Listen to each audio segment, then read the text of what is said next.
either through going through cancer or a recurring cancer, something. And he's had heart attacks. So I can only sell him AIG. Sold him, I kid you not, October. First month premium came in. And then November, we get a missed payment. I call, the wife picks up, dude's dead. I call AIG and said, oh, yeah, we already know. Like, how did you know? Before I knew. And then they said, yeah, we have a system. It's like a social security system where as soon as it's reported either from a coroner or a funeral home for that social security it's declined, they get a wind of it. Welcome. We're going to go get started. Welcome to the agent Q&A. This is a forum for you guys for any agent want to ask any questions that's happening for them or through them, as far as phone calls, underwriting, contracting, hiring, recruiting. We have all the information that we can provide for you. You got your host here. My name is John. We got our co-host, Joanne. Hi, everyone. So we're going to go ahead and fire away from Joanne's question. Albert's out. He's in Dallas for a meeting, so he'll be back next week.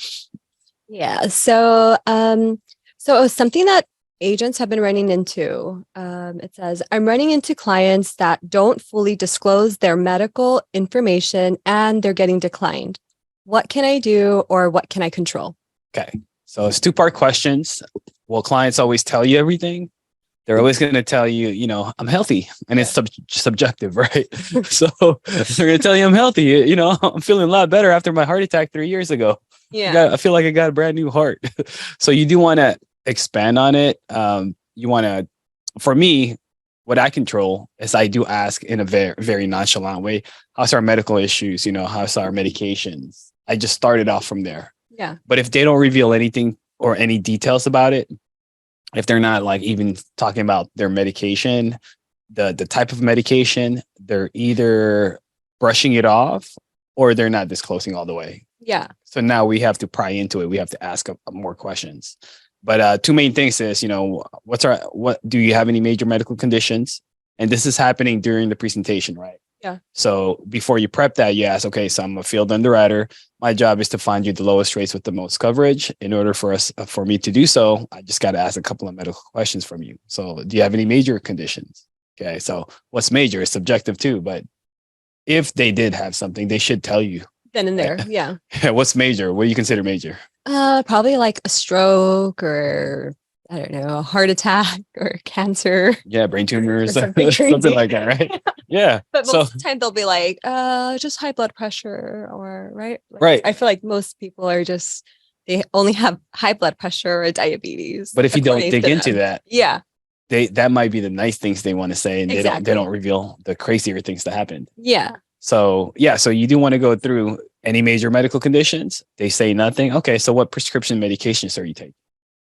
Now, through your experience, you'll get to figure out how many medications, what medication goes for what. You'll hear the same thing over and over. So you're going to understand what's a diabetic medication. Typically, it's like metformin. What's a high blood pressure medication. Typically, it's like hydrochlorothiazide, something like that. So you'll get to understand. And then once you start finding out clients with like severe stuff, like congestive heart failure meds, you'll start ringing some weird names, weird prescription names. And okay, that's probably not good. Yeah. So you start hearing something that's like, oh, that's not common, right? Xarelto, clopidogrel. So now you start looking for like blood thinners and all these things. Soon enough, you're a pharmacist. You'll understand what you're doing already. I can prescribe people. But you ask in detail. Now, if they don't tell you in detail, this is the issue. Agents are just assuming, oh yeah, you can get the best rates here. Let me quote you with the lowest rates. Gets declined. Yeah. They have a bigger issue because now they wanted to buy based on price instead of the value. Now you got to pivot again. So what can you control? One, you want to ask more questions about the health if it feels like you need to dig in. Mm-hmm. Okay, so they tell you, I just have high blood pressure. I would even ask, well, have you been hospitalized for high blood pressure? Okay, so that means you're not taking care of your meds or you're not taking care of yourself. If they say diabetes, okay, well, do you have complications of diabetes? Have you had a toe amputated? Yeah. Do you have any vision problems, kidney problems, any nerve problems? So those are the main complications for diabetes. If they have that, they're going to get declined on certain companies because that's considered complications of diabetes, right? And then what you can control from the medications I even tell them like, okay, so the companies I'm going to recommend, they're simplified issue. They don't require any physical, but how they find out how healthy you are is when we apply your social security. So I subliminally mentioned that they're going to see your social security. It's attached to your prescription history. They're going to determine what you're taking already in the last 3 to 5 years. And I explain that 3 to 5 years because some clients will tell you what they're taking now or what they're only taking, even though they're prescribed for it. Right. They don't tell you what they've been prescribed previously. Right. Yeah. So they don't believe their doctors. They have this like diabetic complication medicine. They don't take it. Now it's getting worse. Yeah. So your prescription is attached to your medical history. They're going to make a determination on that. Typically, they'll approve you on the spot. So that's how I gear them towards getting an application so we can qualify on the spot. Okay. Okay. Terrence is really good on the live dials. If you guys don't listen in, he preps then the client on getting declined. So if you feel like he's going to get declined or he or she's going to get declined, his main line is, okay, client, I'm your guy. I'm going to be the one that's going to bat for you. I'm going to find you the best rates, but I'm also going to find you a company. So if this one doesn't go through, I'm your guy. I'm going to get you another company because we have 30 different carriers. Okay. So at this point, he's emphasizing more on the value of getting them approved, not just the price wise. Right. So I've been on the live dials and I've heard some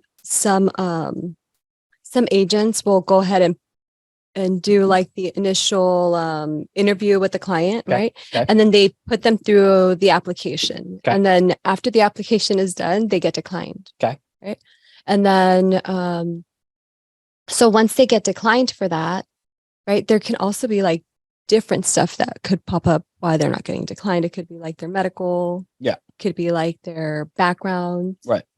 And other stuff. So you would just I think you make a good point where like if you're telling the client that you're there to help them out and that you're able to find something that's going to cover them, that makes sense. But what if you continue to try like for another, so let's say, for example, you run an application, they get declined because of the medical, and then the agent goes and tries to do another carrier, right? But then they get declined for the medical also.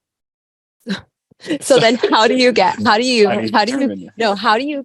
the client to actually probably tell you like, hey, this is what's wrong with me, or do you as the agent just wait for like the decline letter or a reason? Okay, so good question. So it's very important. So learning which carrier and how each carrier approves the client is important. And this is why we always emphasize using Americo, Prosperity, and AIG. The real reason is because it'll tell you in the middle of the application if they're going to get approved or not. Instead of submitting an application, getting an answer, or worst case, you don't get an answer and it says submit to underwriting, we'll tell you in 3 days later. Yeah. Okay. So certain carriers like that, sometimes they're cheaper. Well, they're cheaper because of it, but then boom, you don't know 3 days later. Now you got to follow up. Yeah. And now you can't reach the client. And they're gone. So Prosperity is really good. It tells you, AIG is really good. It tells you in the middle of the application, okay, you're approved for this, or you didn't get approved for this based on this medication. Okay. So there's two main declines. It's an MIB decline or a prescription decline. Okay. Prescription decline is easier because it'll tell you which prescription got them declined. MIB means the Medical Insurance Bureau. They have been declined from a previous application, and the simplified issue products don't allow it. Where if there's an MIB hit, you already are red flagged. We're not even going to underwrite. It's just going to get declined on the spot. So like Mutual of Omaha, Prosperity, Americo, they have those things. They have that stopper in place. If there's an MIB hit, it says, hey, you're declined for MIB. We're not going to continue the application. I see. And then how about like those clients that, for example, they'll say, oh, you've been declined because of the prescription, you have a prescription hit, but then they don't take that medication anymore, or they haven't taken that medication any longer for like, I don't know, X amount of years or whatnot. Can that be disputed? Or can the agent? So it depends. So each underwriting, so it's also important for agents, look up at our Google Drive. Okay. Each carrier will have their agent guideline, their agent underwriting guideline. And it tells you what prescription, and then there's the next part to it. It says, when was the last refill? Okay, refill within 2 years, declined. Refill within the last 3 years, sometimes it'll say graded. Okay, so you get to figure out there's prescription charts for carriers as well. But going back to the carrier, certain companies, they're computerized. It's black and white. So when an insurance carrier does not even ask for a doctor record, that means they're not even verifying with your doctor. They're only going to verify through IntelliScript. IntelliScript is what's attached to your prescription history and the MIB. So whatever it is, if it's there, how do you contest that? It's there. They don't have a secondary backup to double check. Yeah. They're going to just go with the black and white. Yeah. Crystal clear, decline is decline. Now you have a company called American Amicable. Well, they do ask for a doctor, and they will take that in consideration. Okay, well, if this is off, let's go with your doctor. They make the determination, so you have a higher chance. So you can add like producer notes on it. Oh, okay. Right, and then there's the AIG SIWL. It doesn't require any MIB checkups. So for them, they don't care if you've been declined from other insurance companies. They'll still run your prescription history. They'll still give you a shot. But if it's still the medication, they'll tell you what medication they're declining. So now, can clients actually give you the right things and then their medical records are off? Yeah. So there actually are real disputes. So I've had that situation. I wrote up a client. I did a Mutual of Omaha Index Universal Life Express, and she got declined. What are our steps to dispute? First, you got to find out from the company why they got declined. What's the prescription? Did they get declined from MIB, medical history record, or prescription history record? Yeah. So to get that, you need your own HIPAA. So Mutual of Omaha, they require a personal HIPAA, not from the insurance carrier to authorize it, but from an authorization from the client to release from Mutual to you, the agent, that record. Because they can't just say, hey, they got declined for this. They need authorization. Yeah. So we get an authorization. They tell me the list. If the client feels like that's not right, Mutual of Omaha says, well, you don't contest with us. You contested where we got the list from, which is IntelliScript or MIB. Yeah. So usually it's the MIB. Contact them, you email them. They'll give you instructions. Do this. They even have some crazy instructions where you don't want to provide your social to us. You want to leave it on the voicemail for encryption, for safety. So we email them. We get them the doctor records. We tell them what we're disputing on. Then they have a dispute or a reviewer. Yeah. Takes a few weeks and then get it reviewed. Once that's done, if they completely changed it, they'll then email it or send that information to the insurance carriers that did have that hit on. Fix that basically. Right. So that's what happened to mine. So I wrote the client in June. We disputed in July, got all the medical records, but the process alone was just like, okay, you emailed them. They said, hey, we got your email. A few days later saying, hey, we got your email. This is the next process. Please list your social, your last four, your dispute, blah, blah, blah. Yeah. You send it back and say, okay, so yeah, we can't take your social. Please leave a voicemail. So it's just the directions of a runaround. Yeah. But once they go through that, it took about another like 7 to 10 days to finally fix it. Did your client get? Yeah. Oh, nice. So once they fixed it, actually it was just last week. So what's today? Thursday. So the client got the email from the company saying, the MIB saying, hey, we fixed it. We'll send it to Mutual. We'll send it to America, whoever you applied with. And then I emailed Mutual, the underwriting, and saying, hey, this is the story. Here's the new prescription report. Here's the new doctor report, whatever you got to do. And I got an email this yesterday saying the policy was approved and issued. Oh, nice. So now I got to call Mutual of Omaha saying, well, you guys just issued the policy. When does the client pay? So now it says there's delivery requirements. Get the premium payment from the client. Oh, okay. Policy issue, policy certificate delivery. We're good. Good. Took a while, but it saved the client some money. Yeah. Was that the first one you've had to do? That's the first one I've successfully done. So going back to the dispute. Yeah. Sometimes it's even worth it. It takes so long, right? So for her, it was hard for her to find a better rate. Oh, okay. Based on her age, based on the coverage amount, right? Because she only applied for like 25,000, 26,000. Other carriers need a minimum of 50,000. But FNG, one of the companies for IULs, they're really, really lenient. So if you had a client decline from NLG, Mutual of Omaha IULE, you can send them on FNG and they can get approved very leniently. So is it worth disputing, or is it worth just pivoting and do another insurance carrier? Sometimes Yeah. it's easier. It's easier to pivot for sure. Because now you don't have to wait for anyone. You got a client declined here, do a new app somewhere else. Doesn't hurt them. Yeah. They've already been declined. But sometimes you just got to figure out, okay, was it really the medical records, or was it really the client not stating something that they didn't release? We got a question on the chat. Milliman goes back 7 years on prescription history. Yeah, so when Milliman sent the records to us, man, it was long. It was like, so there's prescription history and there's medical history, and it's just repeated of the same thing and the same thing. So you also got to know how to read that. Either you read it or you're just looking for. Well, Mutual was nice enough to say this is the line, but it got declined. The client, they made a medical error saying she was paraplegic when it was just a thyroid nodule.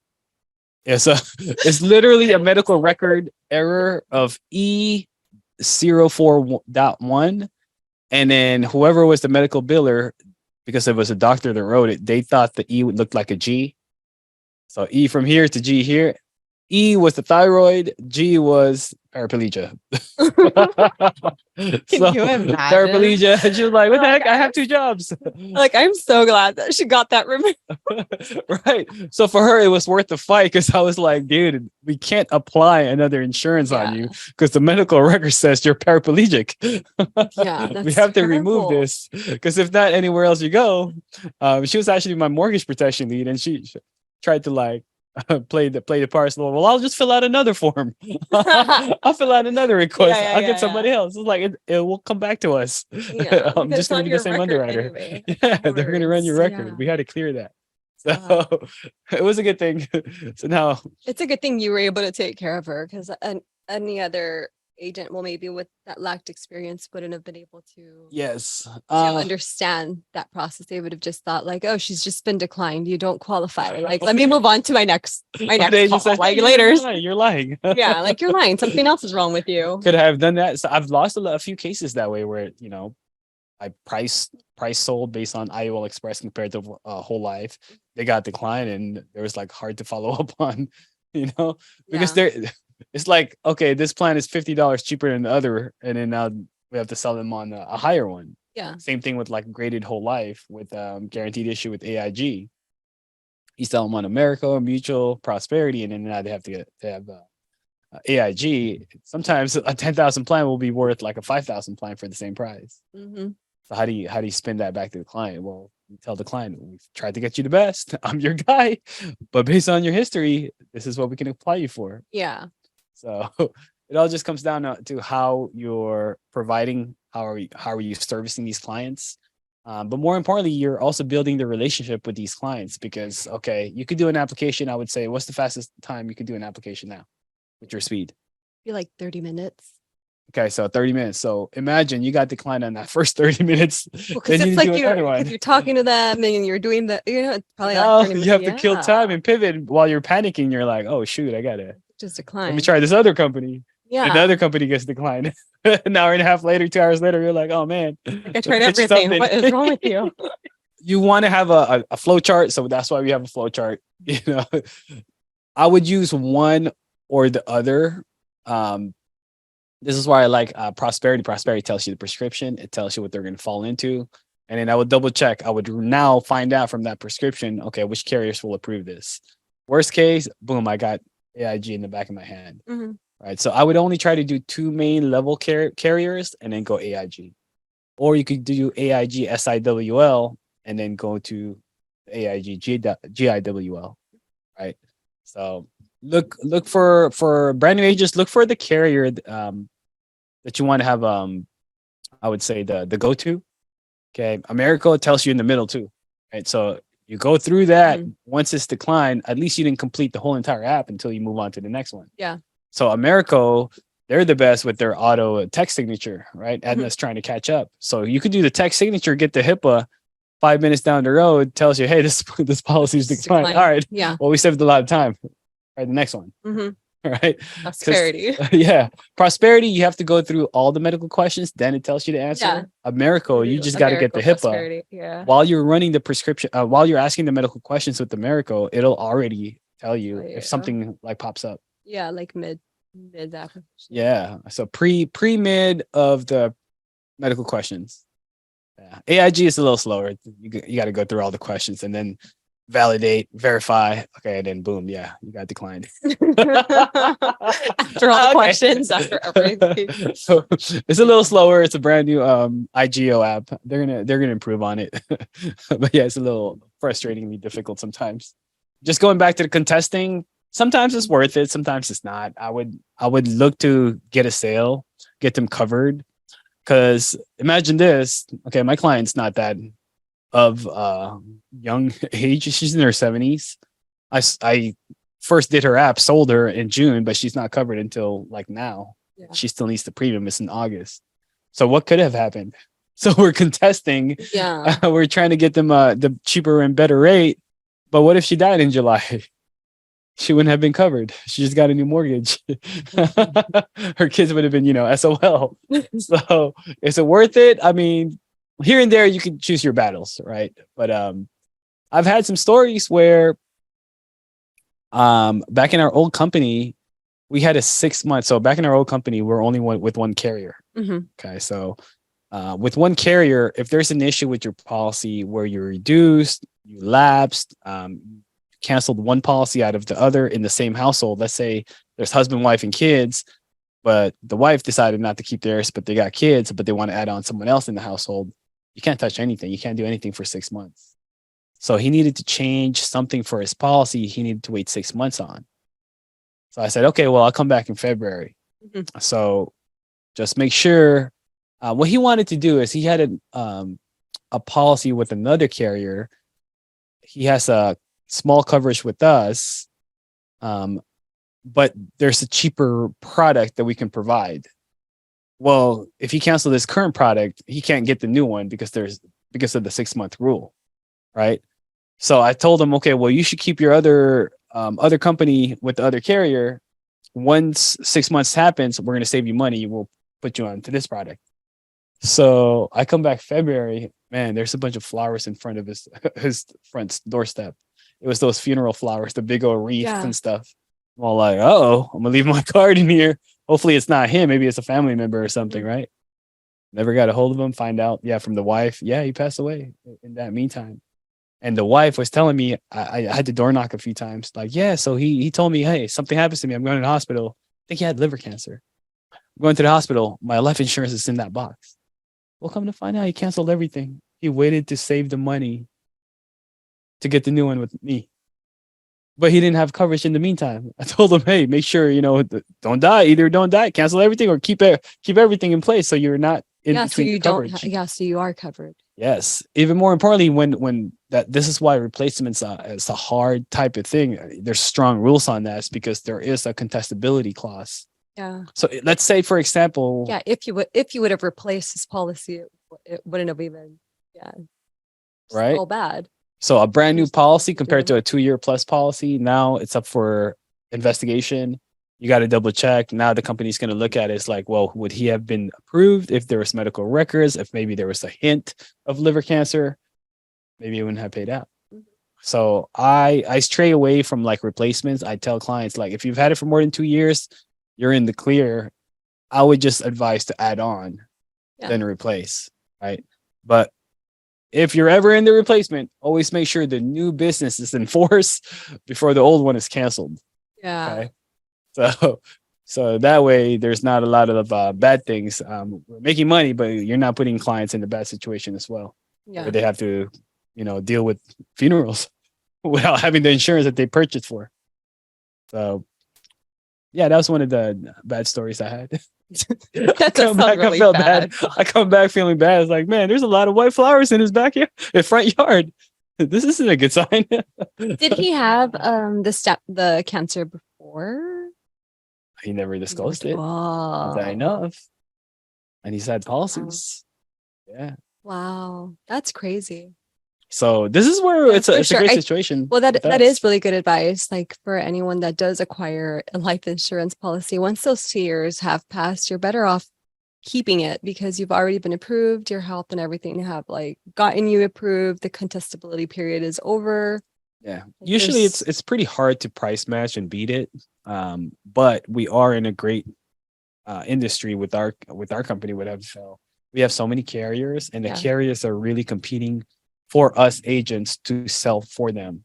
Because at the end of the day, we are the ones that can choose if I want to sell America, Prosperity, Mutual, FNG, whatever I want to sell. yeah, Okay. It's based on our product knowledge, it's based on our skill, but also it's based on the carriers coming out to our conferences and saying, okay, this is why you should sell this. yeah, We have these bonuses, we have these easy approval, we have these leniency on underwriting. yeah.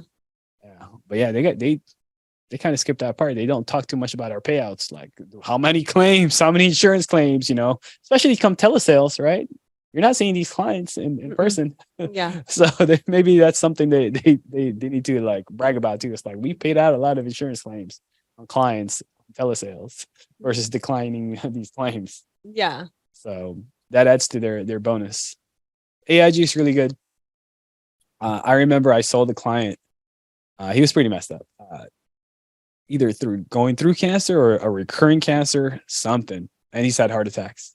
So I can only sell him AIG. Yeah. Sold him, I kid you not, October. First month premium came in. And then November, we get a missed payment. I call, the wife picks up, dude's dead. But so I'm all like, oh, okay. So that's why we missed the premium. He passed. His bank account's, canceled. Yeah. Okay, and I tell the wife, let me go and call AIG to process a death claim. Let me see what's the next step. I call AIG and said, oh yeah, we already know. Like, how did you know? Before I knew. Yeah. And then they said, yeah, we have a system. It's like a social security system where as soon as it's reported either from a coroner or a funeral home for that social security it's declined, they get a wind of it. And then they've already like mailed paperwork to the wife. Oh. To do a death claim. Now, will it pay out 10% interest? Yeah. So still, but that's really good. Like they catch on because there's a lot of unpaid claims too. Yeah, like, but I think notices. that yeah, then for sure the insurance industry is like getting better, and just I feel like it's speeding up just based off of how everyone or how the industry is shifting into virtual for sure. Yeah. So they're catching on. Technology is really good. Payouts really good. And then it pays to the funeral director easily now. There's been issues before, typically you pass away, you're waiting on the insurance money, but the insurance company is waiting on a death certificate, which is after a funeral. Yeah. So now they can communicate, they can do a payday loan in a sense, advance. Just essentially like what they're doing. Yeah. They call it an assignment fee. But they get the front end money and then, get the rest. Yeah.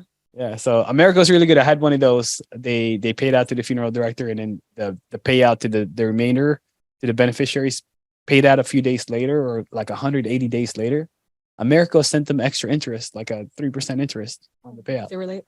Well, not because it was late, it's because after the funeral and all that, the remaining balance. Yeah. So they still got an interest out of it. It's a bad deal. So you got to just understand who's the easiest. It's not just also the fastest, the cheapest type of company you want to use, right? You want to sell an overall picture. Okay, this company will do something for you. This company will pay out. They're good on time. They're great on customer service. All these little things. Yeah. And overall, would you say that within the portfolio that FFL has, do most of the companies pay out fairly quick?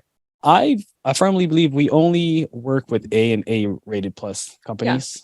Because I've never really heard anybody in the agency, or I want to say within FFL, saying that any of the carriers took forever to pay out. Right.